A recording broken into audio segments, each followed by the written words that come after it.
Recognized business anchor Boason Omofaye joins us now to discuss more on these stories. Thank you so much for joining us on Tuesday. Great to be here on Tuesday. Thank you very much.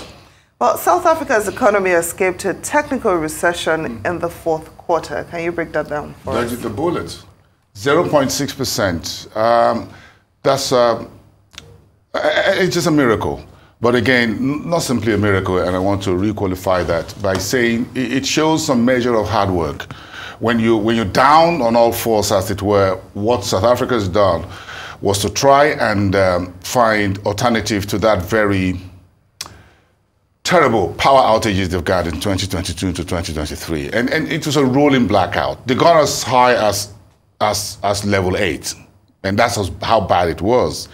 And companies such as MTN, ShopRite, those who store vegetables and stores had to rely on batteries and a range of batteries to power whatever. They go for renewables and what have you. But the good thing about this whole issue of the power sector last year was that the president also appointed a new minister that is dedicated to electricity. His job was to ensure that there is stable electricity. Nothing, no more, no less. But you've got the trouble with ESCOM still rolling in the mire, in a manner of speaking.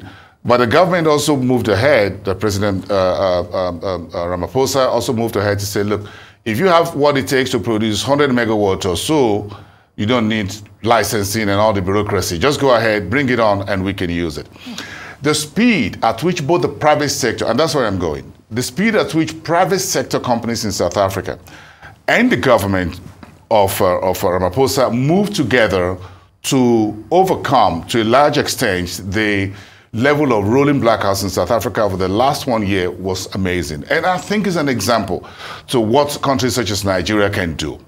The private sector started investing heavily. Companies started investing in alternative energy very quickly. So to that extent, it shows that, yes, a lot can be done. And the mining sector actually needs it because that's the backbone of the economy in a manner of speaking, if you take tourism and a few services industry out. So they did very well. And I think even though it was less than 1.2% in 2022, at least they escaped the technical recession. From 0.6%, I think they could just start climbing out of the hole in a manner of speaking. Well, there you have it. Well, let's move on to East Africa. The East African community is reporting a total export value of 1.1 billion US dollars for edible vegetables. Vegetables only, not oil, not gas, just selling vegetables. Just the vegetables. And if you just put the whole vegetable market in Nigeria from Ugu in Anambra State to Enugu, Aba, whatever, Abia, whatever, I'm sure we'll get more than $1 billion for Nigeria. Wow. If we focus on this, you get the whole East Africa. And if you take the three main countries within that region, which is Kenya, Tanzania, and Uganda together, where you have both the vegetables, and if you add horticulture to it, you're going to get much bigger than $1.1 billion in export to Europe, to Asia. Somebody help me here. Why is sitting on $1.1 billion?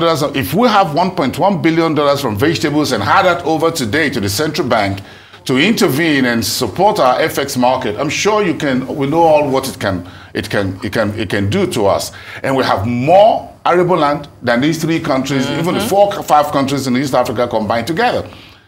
For all seasons, from north to south to west to central Nigeria, we can do $1, 2, 3, 4, $5 billion on vegetables alone.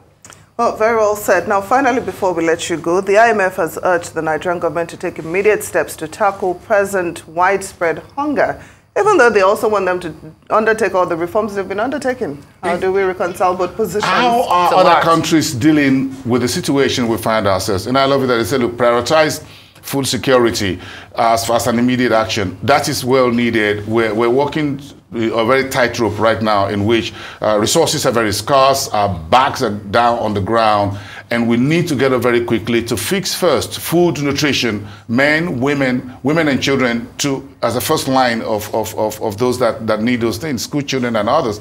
If we don't do that very quickly, we're seeing reports of folks hijacking and committing criminality in terms of hijacking food trucks and what have you. And the next level is what I don't want to imagine or speak about in terms of could it become a house-to-house issue as we move on, in which criminals will start going to folks' houses and breaking down their doors just to get whatever rice, whatever they have in the refrigerator.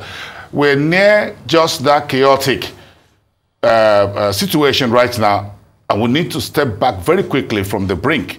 Whatever needs to be done, not just to distribute food across the country has been promised, which is good in itself, but how to quickly get the productive part of Nigeria that is not held down by bandits and criminal elements back to work, and agriculture, states, local governments, as something that has to be done. Is a national emergency.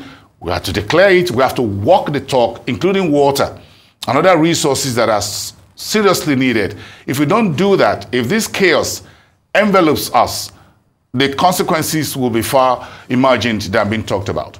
It'll be a choking situation, and we are hoping to avoid that at all costs. I agree with you. Thank you so much, as usual, for joining us here, Boason Omofaye.